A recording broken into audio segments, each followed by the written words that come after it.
Nozintombi Miya, who's standing by for us. Nozintombi, tell us what's the latest. Well, a very good afternoon to you, Nompu. We do know from fire officials that the fire has officially been contained. And what you can see behind me is what fire officials are calling a damping down process of this Gauteng Health building. This means that they're going to be going from this building to make sure that they collect any pieces of paper or furniture that could possibly incinerate or contribute towards the fire reigniting again. So they're going to go in with the fire hoses and with sanding to make sure that each and every single, and on every single floor level, all of the embers that are still smoldering are completely put off. We do know that fire officials and authorities are still not sure what has caused this particular fire. And earlier I spoke to fire officials, and they're saying that they're hoping that this process of making sure that this particular building has been secured and contained will be concluded by this evening or earliest in the morning on Saturday. And that's when the police, as well as the other different provincial departments who've also indicated that they are taking a keen interest in this matter, will be coming in to make sure they investigate fully what the causes of this particular fire have been.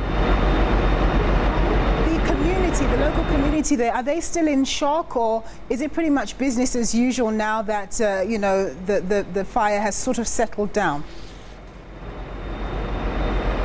Well, Nompu, it certainly is not a business as usual. At least 2 blocks in this area have been cordoned off, so traffic has been affected. The students that are living in a building that is just on my left, on my right,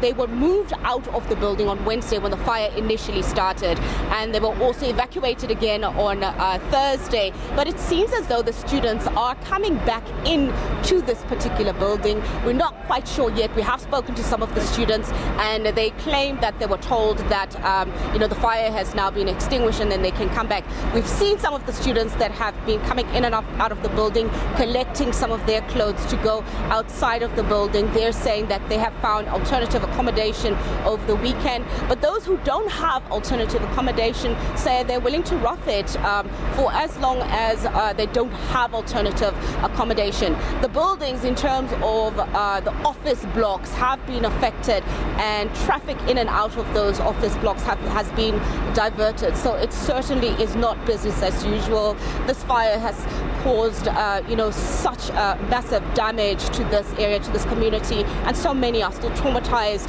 by the scenes that they saw on Wednesday, with firefighters plunging to their deaths and firefighters being injured and the building being evacuated. So it certainly has been quite a bit of trauma for not just firefighters who have been trying to manage and contain this particular blaze, but also for the workers and for the students who live in this area. Mozi, what about the actual workers who are working for the various departments of Gauteng in that Lisbon building? What are the alternative arrangements that are being made for them? Where are they going to be working henceforth?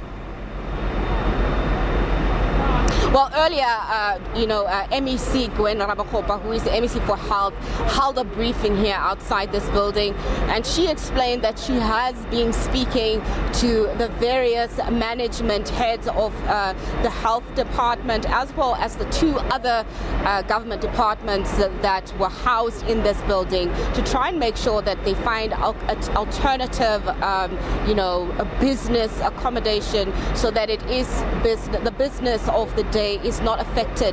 And the key areas that Gwen said was of concern to her were the clinics that possibly would have been affected by the paperwork that wasn't processed efficiently or processed on time. And that was her biggest concern. She's calling a high-level meeting with all the management, with the different MECs who were also affected, to make sure that arrangements are made for the actual business of the day to not be affected by this fire disaster that we saw play out this week.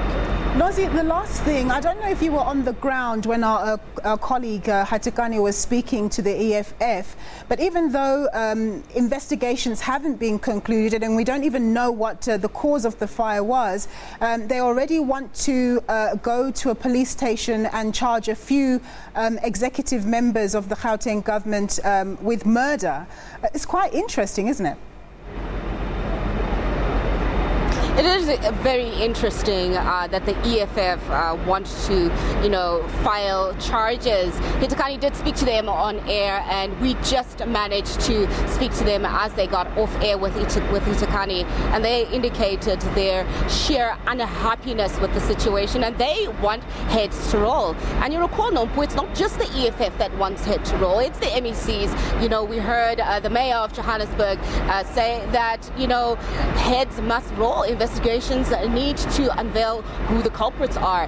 We do know that the building was a building that didn't comply with the health and safety regulations that were put in place. So certainly there was, a lack of communication in the management chain, and management needs to be held responsible and they need to be held accountable. And EFF is one of those parties that are coming into the fray and saying, we are going to, conduct criminal charges. We're going to lay criminal charges against those officials we believe are responsible for this fire disaster.